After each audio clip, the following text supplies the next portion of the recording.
आज अपने वीडियो पुष्पीय पौधों में लैंगिक जनन के अंतर्गत दोहरा निषेचन या त्रिक संलयन क्या है ये मैं आपको बताऊंगी। जैसा कि मैंने आपको पहले भी बताया है कि पुष्पीय पौधों में पुष्प उसका जनन अंग होता है। पुष्प में नर युग्मक और मादा युग्मक का निर्माण होता है। तो जितने भी आवृत बीजी पौधे हैं उनमें दोहरा निषेचन पाया जाता है और एसएन नवास्चिन नाम के वैज्ञानिक ने सबसे पहले आवृत बीजी पौधों में दोहरे निषेचन की क्रिया बताई थी। तो हम यहाँ देखें कि दोहरा निषेचन क्या है, निषेचन क्या है। तो हम देखते हैं कि पुष्पीय पौधों में दोहरे निषेचन की क्रिया पाई जाती है। ये जो पुष्पीय पौधे हैं इनमें डबल फर्टिलाइजेशन या दोहरा निषेचन होता है। इसको जानने के पहले हम देख लें कि निषेचन क्या है, क्योंकि जब हमें निषेचन पता होगा तब हम देखेंगे कि दोहरा निषेचन क्या है। तो निषेचन या फर्टिलाइजेशन वह क्रिया है जिसमें नर युग्मक और मादा युग्मक का आपस में संयुग्मन होता है। तो नर और मादा युग्मक के आपस में संयुग्मन की क्रिया ही निषेचन है। अब दोहरा निषेचन हम पुष्पीय पादप में देख सकते हैं। तो यहाँ पर एक डायग्राम बना हुआ है, देखिए। इस डायग्राम में हमने केवल उसके जनन अंगों को लिया है। तो जनन अंगों में ये पुमंग है और इस पुमंग में ऊपर ये वाली रचना जो है ये है पराग कोश। पुमंग में सबसे ऊपर ये पराग कोश या एंथर है और ये डंडी पुतंतु या फिलामेंट है। तो ये नर जननांग हो गया। अब इसी तरह से ये मादा जननांग है।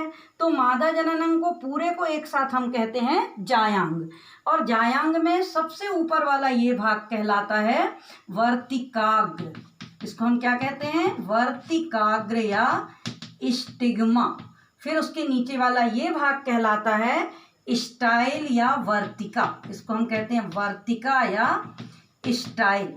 फिर नीचे वाला जो ये गोलाकार भाग दिखाई दे रहा है ये ओवरी या अंडाशय कहलाता है। ओवरी या अंडाशय। और इस अंडाशय के अंदर ही मादा बीजांड का निर्माण होता है। अब इस अंडाशय के अंदर ये जो रचना हमको दिखाई दे रही है ये क्या है? बीजांड है। और इस बीजांड के अंदर एग सेल या मादा युग्मक का निर्माण होगा। तो इस बीजांड में ये बीजांड की जो संरचना आप देख रहे हैं इसमें ये अंदर की ओर सबसे अंदर एक तो ये बाहर की ओर एक गोलाकार रचना है और इस रचना के ऊपर ये वाला भाग कहलाता है चैलेजा। और एक और अंदर गोलाकार रचना है। इस गोलाकार रचना का नाम ध्यान से देखेंगे, इसको हम कहते हैं एम्ब्रियोसैक। एम्ब्रियोसैक। और हिंदी में इसको कहते हैं भ्रूण कोश। भ्रूण कोश। कोश मतलब कोई चेंबर या कोश या कक्ष। तो ये भ्रूण कोश है। इस भ्रूण कोश के अंदर 8 कोशिकाएं होती हैं। अभी हमने ये 6 बनी हुई हैं, ये 2 और बना देते हैं। तो इस तरह से टोटल कितनी कोशिकाएं दिख रही हैं हम देख लें। ये ऊपर की ओर 3 कोशिकाएं, नीचे की ओर 3 कोशिकाएं और बीच में 2 कोशिकाएं। अब हम इनके नाम देखते हैं। तो ये नीचे की जो कोशिकाएं होती हैं, सबसे नीचे की ये 2 कोशिकाओं को सिनर्जिड्स या सहायक कोशिकाएं कहते हैं। इनका नाम है सिनर्जिड्स या सहायक कोशिकाएं। इसके ऊपर ये कोशिका जो दिख रही है यही मुख्य रूप से एग सेल है। तो इसका नाम है एग सेल या अंड कोशिका। इसके अलावा सबसे ऊपर की ओर ये जो 3 कोशिकाएं दिख रही हैं इन 3 कोशिकाओं को एंटीपोडल सेल या प्रतिमुखी कोशिकाएं कहते हैं। तो इनका नाम है प्रतिमुखी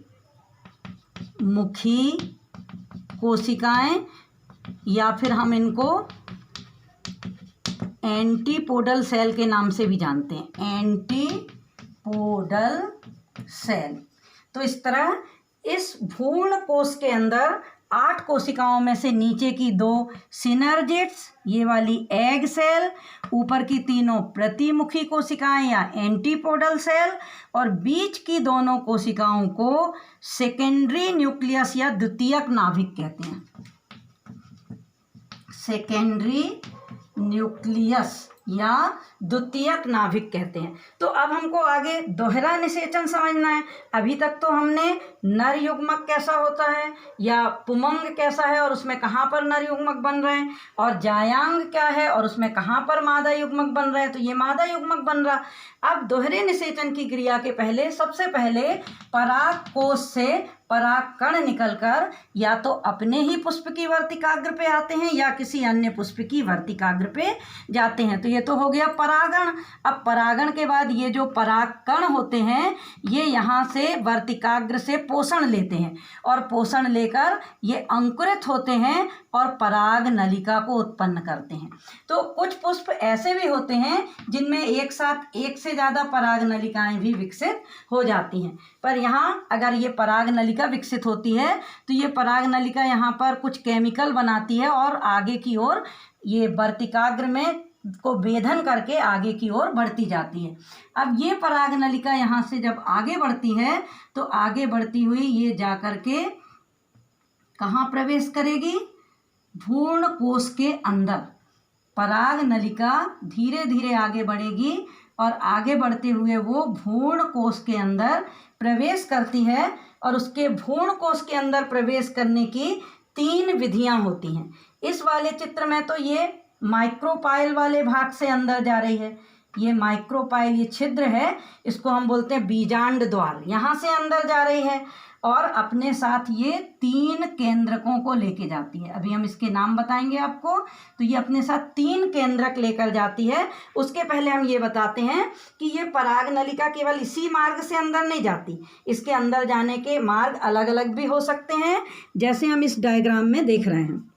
देखिएगा इस डायग्राम में आपको ये 3 चित्र दिखाई दे रहे हैं।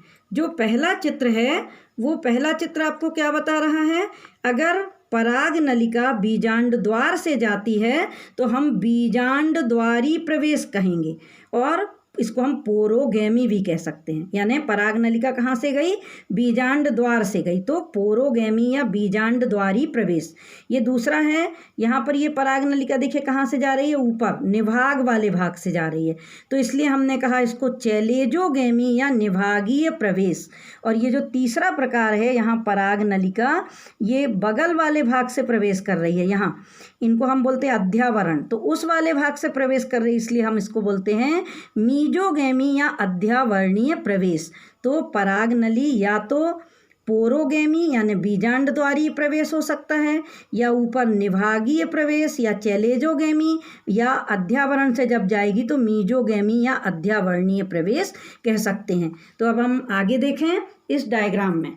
तो डायग्राम में हमने आपको जो चीज़ें बताई थी कि इस पूरे डायग्राम में आपने ये सारी चीज़ें देख ली थी। अब ये जो रचना है गोलाकार, इसका नाम हमने आपको क्या समझाया था, एम्ब्रियो सैक या भ्रूण कोश, ठीक है। और ये वाला भाग क्या था, माइक्रोपाइल, माइक्रोपाइल या अंड द्वार, और ये 2 अध्यावरण बने हुए हैं। तो अब जब ये पराग नली मान लीजिए यहाँ बीजांड द्वार से अंदर प्रवेश कर रही है, तो इस पराग नली के पास कितने केंद्रक हैं, 3। इसमें से हम तीनों केंद्रक के अलग अलग नाम हैं। जो पहला केंद्रक है इसको हम बोलते हैं वर्धी केंद्रक। क्या कहलाता है ये, वर्धी केंद्रक या वेजिटेटिव न्यूक्लियस। ये अगला केंद्रक जो है ये प्रथम नर युग्मक, इधर हम नाम लिख देते हैं। ये वाले केंद्रक का नाम क्या है, प्रथम नर युग्मक। और ये जो दूसरा वाला केंद्रक है इसका नाम लिख देते हैं द्वितीय नर युग्मक। तो आपको अच्छे से समझ में आ गया होगा कि पराग नलिका के पास 3 केंद्रक हैं। कितने केंद्रक हैं, 3, पहला, दूसरा और तीसरा।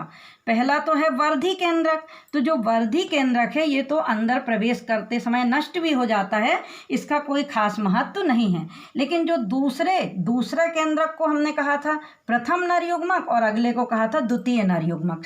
तो ये नर युग्मक जब ये पराग नली अंदर प्रवेश करती है तो अंदर प्रवेश करते समय इस पराग नली फट जाती है और अपने साथ वो दोनों नर युग्मकों को अंदर ले जाती है। तो अब आगे का डायग्राम हम यहाँ आपको बताते हैं। यहाँ बहुत छोटा है तो इसी चीज़ को हम यहाँ केवल एक बड़ी सी हमने भ्रूण कोश बना दिया। क्या बना दिया? ये अंदर की जो रचना है इसको हमने क्या कहा था?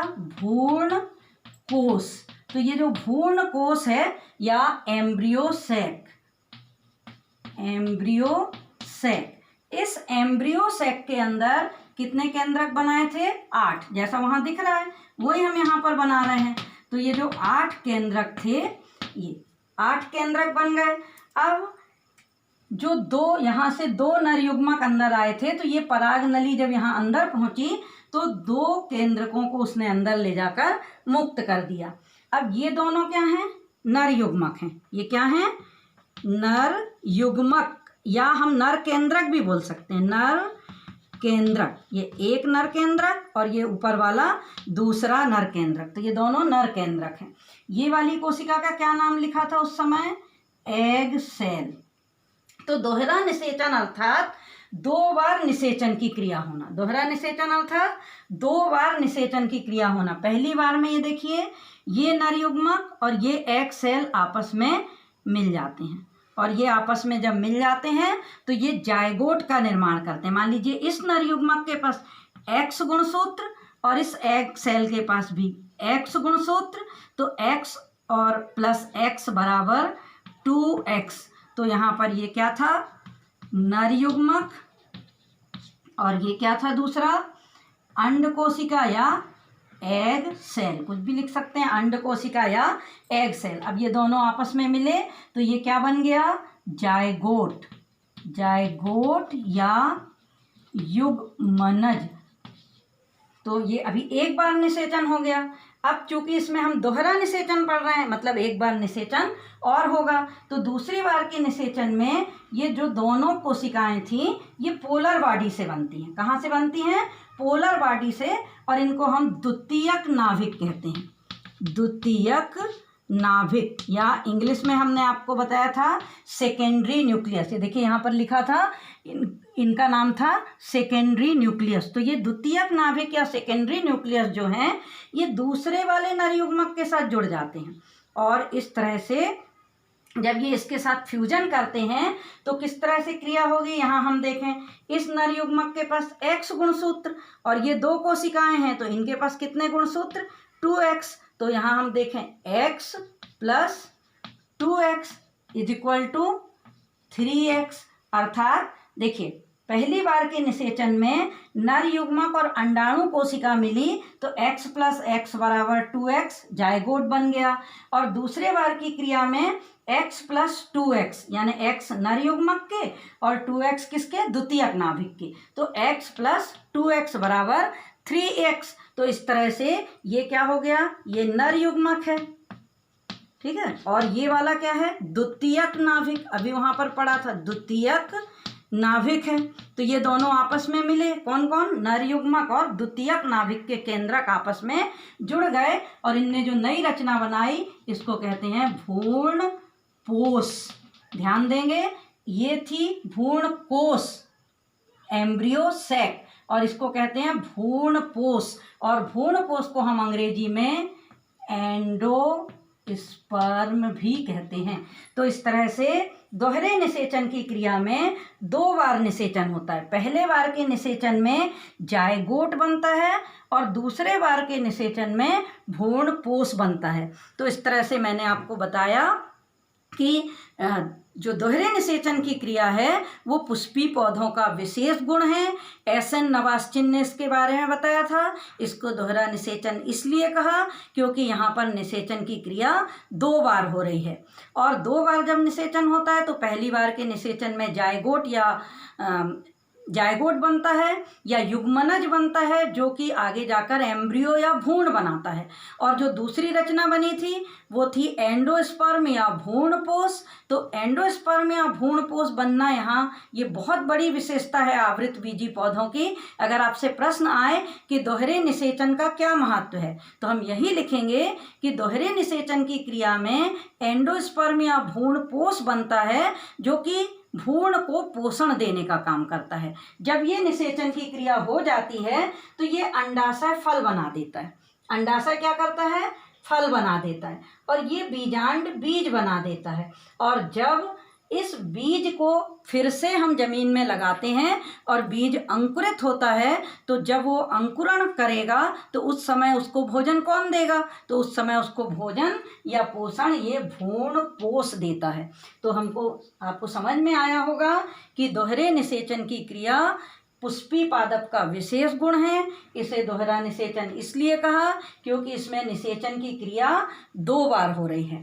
पहली बार के निषेचन में एक नर युग्मक और एक जो एग सेल है वो दोनों मिलकर जायगोट बना देते हैं, और दूसरी बार के निषेचन में एक नर युग्मक और जो द्वितीयक नाभिक है वो मिलकर के एंडोस्पर्म या भ्रूण पोष बना देते हैं। और ये दोनों नर युग्मक कहाँ से आए थे? ये मैंने अब भी आपको बताया था कि नर युग्मक जो हैं वो पराग कोश के अंदर पराग कण बन रहे थे और वही पराग कण वर्तिकाग्र पे आए। तो ये नर युग्मक ये पराग कण से क्या निकली? पराग नली निकली, और इस पराग नली के पास 3 केंद्रक थे। पहला वर्धी केंद्रक था और 2 केंद्रक और थे जिनको हमने प्रथम और द्वितीय नर युग्मक कहा था। तो प्रथम नर युग्मक ने अंडाणु कोशिका के साथ क्रिया की और द्वितीय नर युग्मक ने क्या किया? द्वितीयक नाभिक के साथ क्रिया की, और इस तरह से दोहरे निषेचन की क्रिया में 2 बार निषेचन हुआ और जायगोट भी बना और साथ ही साथ भ्रूण पोष भी बना, जो कि भ्रूण को पोषण देने का काम करता है। तो आपको अच्छे से समझ में आ गया होगा कि दोहरा निषेचन क्या है।